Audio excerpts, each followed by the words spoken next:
मोटरजवळ non return wall लावला आहे, पण त्याचा जो बॉल असतो ना तो फुटून जातो. असं एक रवी माडी नावाच्या शेतकरी दादाने प्रश्न विचारला आहे.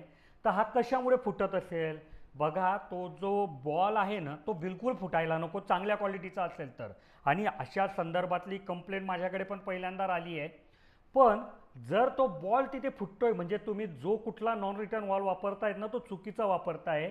तिथे चांगल्या क्वालिटीचा नॉन रिटर्न वॉल वापरा. कारण चांगल्या क्वालिटीचा नॉन रिटर्न वॉलमध्ये काय असतं की मध्ये लोखंडाचा बॉल असतो आणि तिच्यावर रबराची कोटिंग असते, तर तो फुटेल कसा? तर बहुतेक तुम्ही जो नॉन रिटर्न वापरताय तो चुकीचा असल्यामुळे तो फुटतोय. तिथे चांगल्या क्वालिटीचा नॉन रिटर्न जर लावला तर बॉल फुटायची कंप्लेंट तुमची कायमस्वरूपी करता संपून जाईल. जर तुम्हालाही असा कुठला प्रॉब्लेम सतावत असेल, कुठला प्रश्न सतावत असेल आणि तुम्हाला त्याचं उत्तर माझ्याकडनं पाहिजे असेल तर तो प्रश्न कमेंटमध्ये विचारा. मी पुढच्या व्हिडिओमध्ये त्याचं उत्तर द्यायचा प्रयत्न करेल. आणि समजा तुम्हाला पाईपलाईनची डिझाईन, मोटरचं सिलेक्शन किंवा काही अजून प्रश्न की बाबा इंजिनियरसोबत आत्ता बोलायचं आहे, तर आमचे इंजिनियर सकाळी 8 ते संध्याकाळी 6 उपलब्ध असतात. त्यांचा नंबर इथे दिला आहे.